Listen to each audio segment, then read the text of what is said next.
Hey there, comedy fans. Welcome to My First Joke, the podcast where we dive into the hilarious stories of how comedians got their start. My name is Kareem Kanji. I am your host. Today I am joined by comedian Himansu Patel.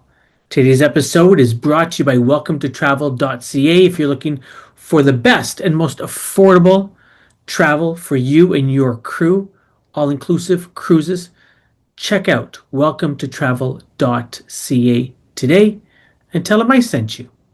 Okay, finally, don't forget to subscribe to My First Joke everywhere you listen to podcasts. And if you enjoy what you hear, please share it with your friends, leave a review, and hit us up with those 5 stars. It really helps the show to grow. Okay, no more announcements. Let's get into our conversation with Himansu Patel.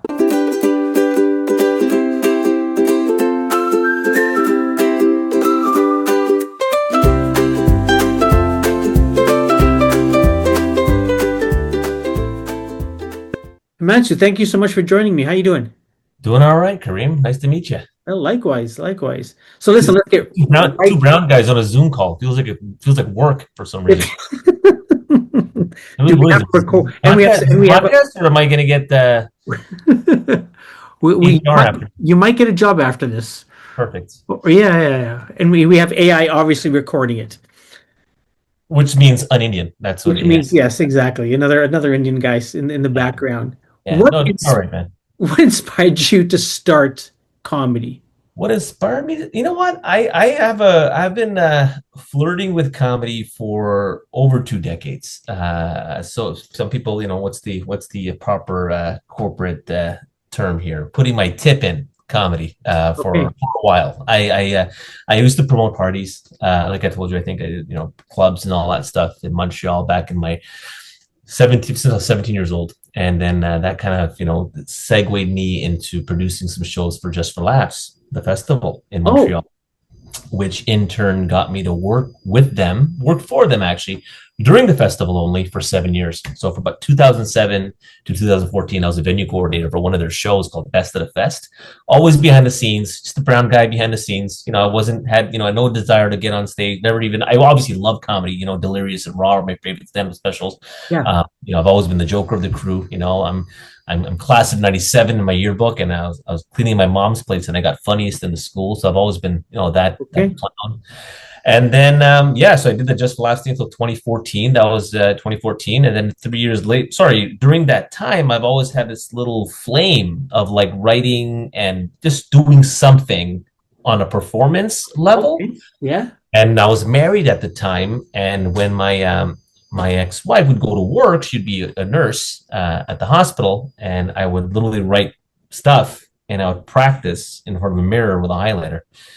Really corny stuff. And then that 3 years from 2014 to 2017, I finally enrolled in Second City Stand-Up Level 1 course. Tommy Chong's daughter. Yeah. And and I also did stand-up level 2 with Jim Ackles. He's an OG in the comedy game, man. So I did Second City thing, and then I fell into the quote. I call it the river. You fall into the river of comedy, and since then I've been drowning. Do you remember the first joke you ever told on stage?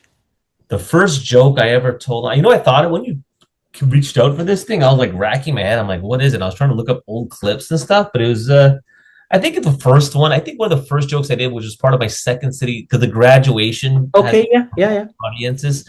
I think the first joke was, "Hey guys, I'm Himansu. I'm a single dad. I love to party, and I date white girls, and I perform stand-up comedy for little to no pay, which means I'm trying to find more ways to disappoint my Indian mom." Fair enough. And it bombed there too. It bombed there too. Did it? Not only the bomb there, it also bombed on your podcast, Kareem. Thanks. Wait, it was your first joke. So hold on. So okay. So did the audience laugh? Like, because they came in knowing here's a bunch of students. Yeah. Mm-hmm. So did you get a laugh on that one? Yeah, it was a good set. Like, it was a good. People came with the support. It was nerve wracking for sure. You're sweating through every orifice. And then I managed it. I have it recorded, and I watched it once, and I obviously cringed galore, but I did get laughs. It Yeah. wasn't bombing. It was it was a fun 7 minutes that I did for the course, and I don't do that joke anymore. And that might actually, you know what? I might even bring that joke back for Indian shows. Indian aunties might appreciate it. See that will do well. That will Yeah, do well. yeah. And maybe you'll get a wife. You might. Maybe. How did you feel at the end? Like, did you go off stage saying, "Okay, this is it. I'm the best thing that has ever happened since Russell Peters." Like, what happened? No, not at all. I had some friends of mine that came with support, and it was a good set. Like people were excited after. I had good energy. So, for example, if you're bombing a show, every comic who is watching this will realize if you're bombing a show, the first thing you want to do is go home, cry, and sleep in the fetal position. Right. Yeah. But that night, we went out for drinks, and we was kind of like a celebratory. You know what's funny? We're talking right now. August 15th is actually my 8 year anniversary. So whenever Happy this anniversary. yeah, August 15th, so 4 days away. Yeah, so it's India independence and also my comedy anniversary. So Are they related? Is it there? I think. the only thing related was me and Gandhi had the same haircut. So that's the only thing I have in common with India's independence. And I like salt. For those of you listening, you have to go to the YouTube video to see Himansu with his Indira Gandhi, Mahatma Gandhi, sorry, Mahatma Gandhi And impression. you get a sex change. I said, well, It's 2024, that's, 2025, and that's true. it's possible. Anything's possible. It's Not in possible. 1942 though. Um, so you've been at this not for a long time, when you compare with other comics, Of course. but has there been a point in time where you said to yourself, or you said to maybe other comics, okay, I've not that you've made it, but there's levels, right? You Mhm. do somebody calls you to say, hey, I want you on my show. That's one level. Oh my God, I've made it. Mhm. What was there ever a moment for you where you said to yourself, I made it? No, I'm still in the process. Everyone Okay. says it takes 20 years, 15 years, decades to find your voice. Okay. I'm really grateful to have had the opportunity to perform at some really cool shows, man. Yeah. We met at the Scarborough's a joke show. That was great. I've done the Yuck Yuck shows. I've done the Absolute stages. I tour, so I tour a lot. So it's not a question of making it. It's a question of going up there, doing the thing, getting the laughs, and coming back to my hotel or coming back home and be like, you know what, we did it. Now, I Yeah. think one of the milestones that I Yeah.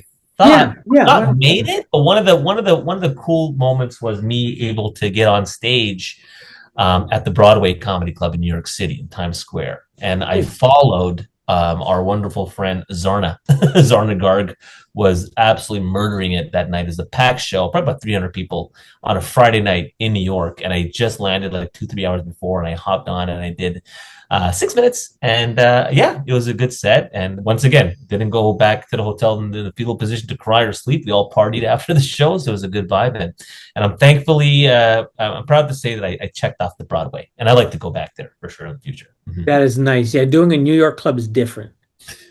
And I did Orlando shows. I was in Orlando 2 years ago, and I had a good set on a Thursday. And after that set, I did the the Funny Bone in Orlando, and then I did the Improv the day after. So they saw my set at the open mic, and the producers came up to me after and said, "Hey, man, we'll love to have you on Saturday and the Sunday." So it all worked out. Yeah, and it's funny because I ended up sharing the stage with. Kill Tony star Cam Patterson. He headlined, and I actually featured. Well, not featured. There was a couple acts before him.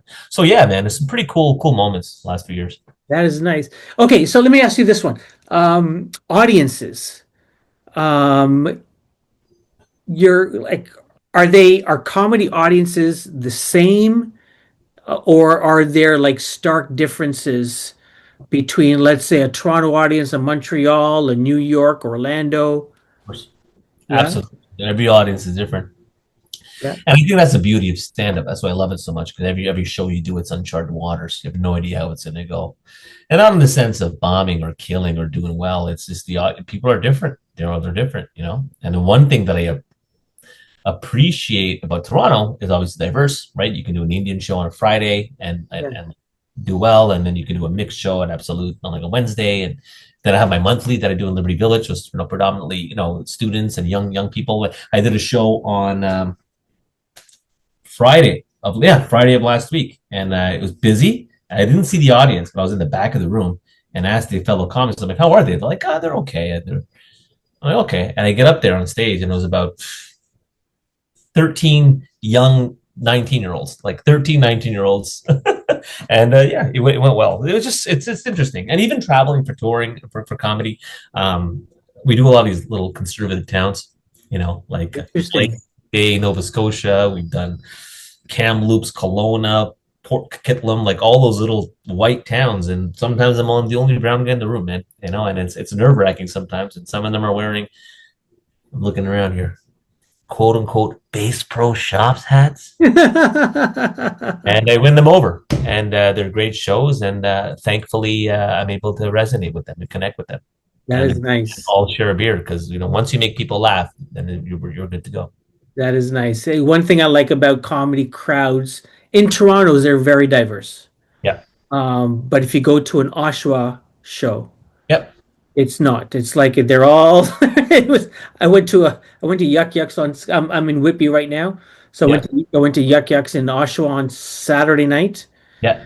and I was like, where's everyone else? Why am I the only brown guy in this room? Wow. Really? In Oshawa? Even Oshawa, though. The Indians are still creeping out east, too, man. Maybe this is There, I was the only brown guy. what day was this? Saturday night. It's Raksha Bandhan. That's why they weren't out. Sorry, what was that? Because Raksha Bandhan is a huge holiday, not holiday, festive, festival, Ah, occasion, okay, yeah. where the sister honors the brother in Indian culture, Hindu culture. Anyways, Ah, and okay. Saturday I was also at a punja at my aunt's house, so I wasn't out doing comedy either. So all the brown guys were doing religious things while you're doing blasphemy. Sorry, sorry. Okay, forgive you. You said you're still finding your voice. Has your style evolved? Yeah, I think Yeah, so. I think yeah. so. Yeah. What kind of comedy were you doing, or what was your style before? What is it now? I think before, I mean, I think I touch on like, I'm not a huge political comedian, but I touch on like, being a single dad, coming from an immigrant household, Yeah, day-to-day stuff, pandemic stuff, obviously back in 2020 when we're doing stuff like that, and corporate working, and everyday observation. I'd write the joke and do it, still figuring out how to craft and like, develop the joke. But I'm being more comfortable, I guess, now in terms of crowd control and like, okay. timing and slowing down. And I used to speed through my sets back in the day and pummel through the sets, and you can feel the nerves. There's always nerves, but Yeah. now I just feel I have a bit more control in terms of my talk track and how I'm going to deliver. And, I'm confident to say that I'm able to not rush through things, and I can take them on a nice journey for a good 40 minutes now if I'm headlining a set. Oh, nice. That is awesome. Himansu, if people want to follow you Yeah. online to check out your shows or what you're up to, what you're doing, where's the best place that we can? I usually post my stuff on Instagram. It's just Himansu Comedy, so Himansu Comedy. That's on Instagram and TikTok as well. Yeah, for sure. All right, awesome. Well, listen, everyone, thanks for tuning in to this episode of My First Joke. I hope you had as much fun listening as I had chatting with my guest, Himansu Patel. If you enjoyed the show, subscribe to My First Joke wherever you listen to podcasts. Himansu's got a 15-year-old that he needs to start saving. 14, not yet. Not yet 14. All right. Well, you need to start saving for university. Don't know if you started that. My son's in second year. That's how I lost the hair. That's how you, fair enough. So us brown dads need some money for post-secondary education for our children.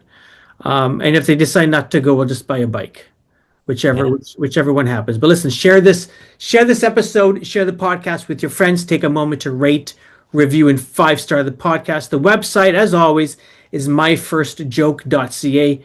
My name is Kareem. Until next time, remember, Buy a bidet.